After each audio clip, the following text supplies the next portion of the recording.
요엘 3장 1절에서 13절까지 말씀 한 절씩 교독합니다. 보라, 그날 곧 내가 유다와 예루살렘 가운데서 사로잡힌 자를 돌아오게 할 그때에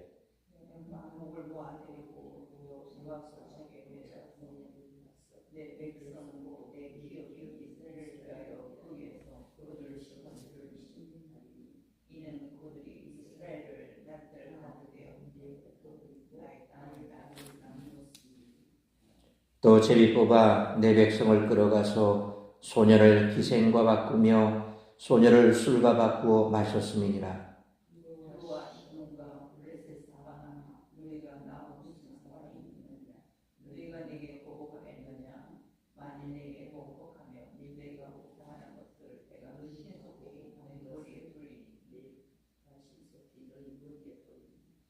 곧 너희가 내 은과 금을 빼앗고 나의 진귀한 보물을 너희 신전으로 가져갔으며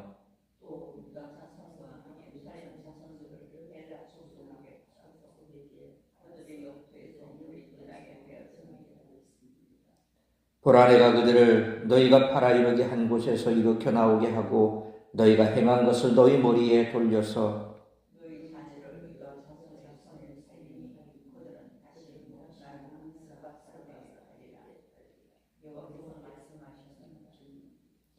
'너희는 모든 민족에게 이렇게 널리 선포할지어다. 너희는 전쟁을 준비하고 용사를 격려하고 병사로 다 가까이 나와서 올라오게 할지어다.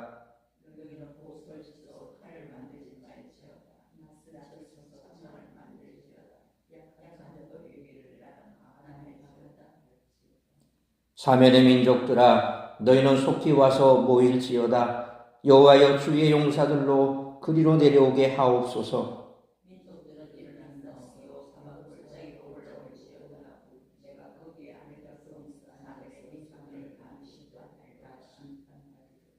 (13절) 같이 읽습니다. 너희는 낫을 쓰라. 곡식이 익었도다. 와서 밟을지어다. 포도주 틀이 가득히 찼고 포도주 독이 넘치니 그들의 악이 크미로다. 아멘. 하나님의 심판은 열방에도 임합니다. 열방은 하나님의 소유인 땅과 백성, 2절로 3절에 내 백성, 내 기업, 나의 땅, 5절에 내 은과 금, 나의 진귀한 보물과 같이 표현된 하나님의 백성 이스라엘에 악하게 행한 대로 심판을 받습니다. 하나님의 백성에게 악하게 한 것을 하나님은 곧 당시 한 것으로 여기시며 모든 민족을 소환하십니다. 여호와께서 심판하신다는 뜻의 여호사밧 골짜기에서 엄위한 재판장이 되셔서 민족들을 심판하시되 하나님의 백성이 당했던 고통을 정확히 기억하시고 대적들에게 보응하십니다. 대대로 이스라엘과 적대 관계였던 듀로, 시돈, 블레셋으로 대표되는 대적들에 대한 심판의 날은 곧 억압받고 고통받는 자들에게 신원의 날이며 구원의 때입니다. 당신의 백성을 사랑하고 보호하시는 하나님은 때가 되면 유다 백성을 그 팔려간 땅에서 구원해 내실 것입니다. 대신 이스라엘 땅을 나누어 차지하고 유다 백성을 포로로 끌어가서 매매하던 자들의 자녀들은 먼 곳으로 팔려가게 될 것입니다. 약속하신 회복을 가져오실 때 하나님은 고난의 상황을 완전히 반전시키시는 분이십니다. 유다와 예루살렘이 바벨론에 함락되고 그 백성이 포로로 끌려갔다가 다시 돌아오게 하셨던 하나님은 당신을 향해 돌이키는 모든 신실한 자들을 위해 그들의 대적들에게 전쟁을 선포하십니다. 그들의 악이 크기 때문에 낫으로 곡식을 베는 것처럼 포도주 틀을 밟는 것처럼 그들의 피가 흐르는 참혹하고 무서운 심판의 때가 선포되었습니다. 요엘은 이사야 4장 2절에 그가 열방 사이에 판단하시며 많은 백성을 판결하시리니 무리가 그들의 칼을 쳐서 보습을 만들고 그들의 창을 쳐서 낫을 만들 것이며 이 나라와 저 나라가 다시는 칼을 들고 서로 치지 아니하며 다시는 전쟁을 연습하지 아니하리라 라는 이런 이사야 예언과 미가 4장 3절에 그가 많은 민족들 사이에 이를 심판하시며 먼 곳 강한 이방 사람을 판결하시니 무리가 그 칼을 쳐서 보습을 만들고 창을 쳐서 낫을 만들 것이며 이 나라와 저 나라가 다시는 칼을 들고 서로 치지 아니하며 다시는 전쟁을 연습하지 아니하고 라고 미가 선지자가 예언했던 전쟁이 없는 평화의 시대를 나타내는 구절을 오늘 본문 10절의 말씀처럼 반대로 적용해 종말론적 평화의 시대가 임하기 전 만국이 하나님과 하나님의 백성을 대적한 것에 대한 심판이 선행될 것임을 알려주고 있습니다. 성도가 세상에서 어려움을 당할 때 하나님이 지금도 세상을 주관하고 계시다면 왜 당신의 백성을 괴롭히고 당신을 부인하고 조롱하는 자들을 내버려 두시는지 의문을 품지 않을 수 없습니다. 요엘 선지자는 하나님의 백성이 이방 민족들에 의해 고통을 당하는 이유와 그 민족들이 결국 어떤 최후를 맞이하게 되는지를 알려줍니다. 따라서 이와 같은 오늘 본문의 말씀을 통해서 우리들이 깨달아야 할 것은 첫째로 1절로 8절 말씀처럼 하나님은 행한 대로 갚으시는 분이시라는 것입니다. 비록 이방 민족들이 유다와 예루살렘을 짓밟고 백성을 흩어버리고 사로잡아갔지만 이스라엘이 하나님의 백성이요 기업이라는 사실은 변하지 않았습니다.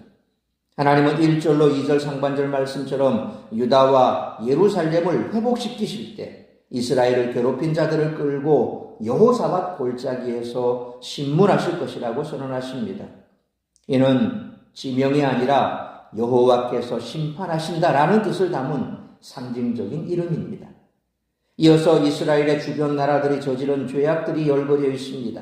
2절 하반절처럼 하나님의 백성인 이스라엘을 흩어버리고 하나님의 거룩한 땅을 나누며 3절 말씀처럼 그 백성을 끌어갔으며 그중 어린아이들, 소년과 소녀를 노예로 팔아버렸습니다.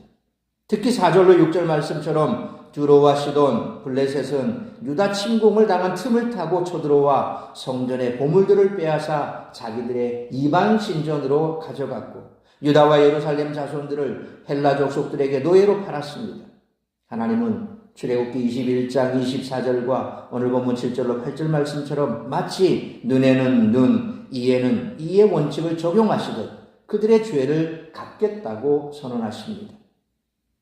그들이 유다와 예루살렘을 노예로 삼았듯이 그들도 노예가 될 것입니다.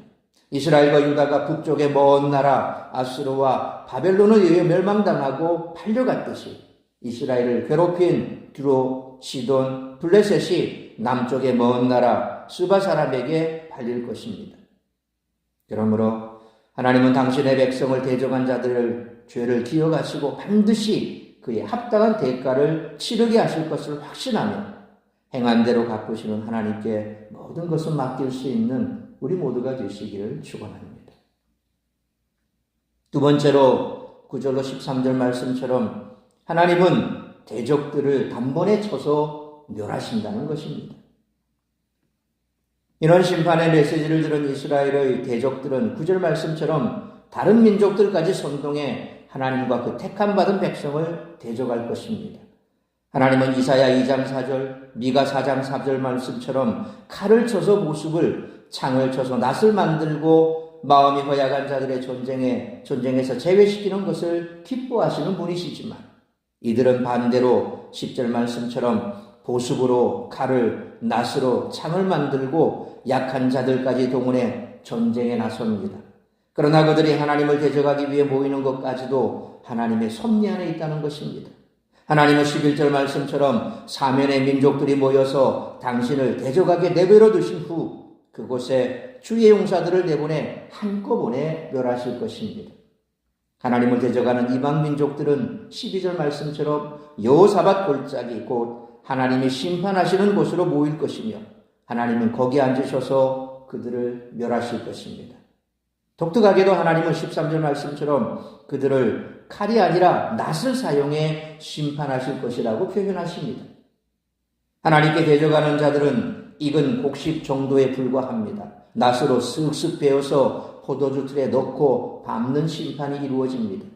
포도주 틀에서 포도를 밟아 포도주를 만드는 과정은 악인들의 심판을 상징적으로 보여주는 것입니다. 하나님은 그들을 전멸하실 것입니다.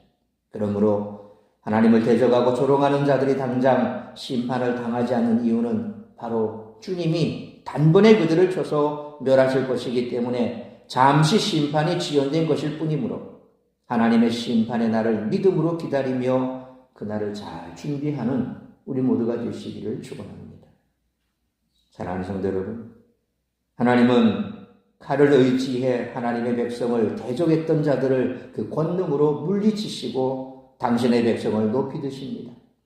마태복음 26장 52절에 예수님의 말씀처럼 칼을 휘두르는 자는 칼로 망하고 돈을 내세우는 자는 돈 때문에 망합니다. 우리에게는 하나님이 주시는 참된 평안과 부유함이 있습니다. 그러므로 세상을 두려워하거나 부러워하지 말고 하나님의 심판의 날을 믿음으로 기다리며 그 날을 잘 준비하는 우리 모두가 되시기를 주님의 이름으로 축원합니다. 기도하겠습니다. 거룩하신 아버지 하나님, 은혜와 사랑을 감사합니다. 오늘도 이 새벽을 깨워 말씀으로 예배로 하루를 시작하게 하시는 길 감사합니다. 오늘도 거룩하고 복된 주일, 우리에게 주신 말씀처럼 우리가 이 땅을 살아가면서 때로 의아할 때가 있습니다. 우리를 괴롭히고 하나님의 백성들에게 악을 행하는 악한 자들은 승승장구하는 것 같고 말씀대로 살아가고자 애쓰는 우리들에게는 참으로 고통의 날이 계속해서 반복되는 것 같아 과연 하나님이 살아계실까? 내가 믿는 이 믿음이 진실된 믿음일까? 내가 과연 바르게 살고 있는 것일까? 때로 의심이 들 때도 있습니다. 그러나 그것은 온전히 하나님께서 우리에게 그와 같은 삶을 살도록 강요하신 것이 아니라 우리가 믿음으로 견디면 그 뜻을 깨닫는 날을 반드시 우리에게 허락해 주실 줄 믿습니다. 고난과 고통을 통해서 우리가 더 믿음으로 굳건해지고 연단받아 인내함으로 말미암아 하나님의 뜻을 깨달아 나아갈 때에 하나님께서는 반드시 우리를 기억하시고 우리에게 구원의 은혜를 베풀어 주실 줄 믿습니다.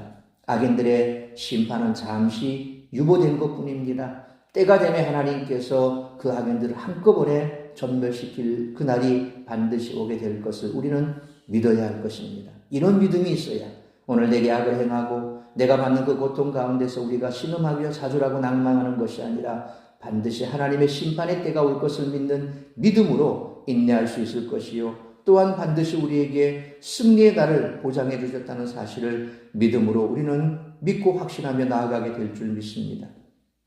그러므로 오늘도 우리의 삶에 고난이 있고 고통이 있는 것은 하나님께서 우리를 떠나가신 것도 아니요 우리를 하나님께서 멸하실 것도 아니라 오히려 이것을 통해서 우리의 신앙을 더욱 굳게 할 수 있는 기회를 주시고 그것을 통해서 우리에게 축복하게 되실 줄 믿습니다.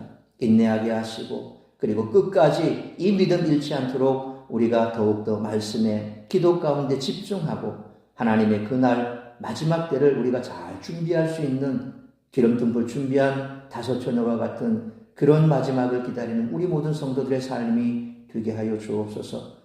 오늘도 아버지 하나님 우리 사랑하는 성도들 세상 가운데 머물며 시험 드는 자리 잊지 말게 하시고 모두가 다 어떠한 형편 어떠한 상황에 있든지 주님 앞에 나와 예배하고 기도하며 말씀 듣고 세움 얻기를 기뻐하며 주 앞으로 나올 수 있기를 원합니다. 우리가 주님을 찾고 찾으면 만나줄 줄로 믿습니다. 우리의 삶을 주님 손에 올려드리며 힘들고 때로 어두운 환경 속에서라도 하나님만을 믿고 의지하며 주께서 모든 것을 해결해 주실 것을 믿는 믿음으로 오늘도 주님 앞에 예배하는 모든 예배자가 될 수 있기를 원하오며 오늘도 우리가 드려지는 이 예배를 시작으로 모든 예배 가운데 우리 하나님 영광 받아 주옵시고 우리에게는 기쁨의 날, 행복의 날, 그리고 확신의 날, 말씀으로 다시 한번 하나님 앞에 올곧게 서는 하나님을 예배하는 복된 날이 될 수 있기를 간절히 빌고 소원하오며 이 모든 말씀 우리 주 예수 그리스도의 이름으로 기도하옵나이다. 아멘.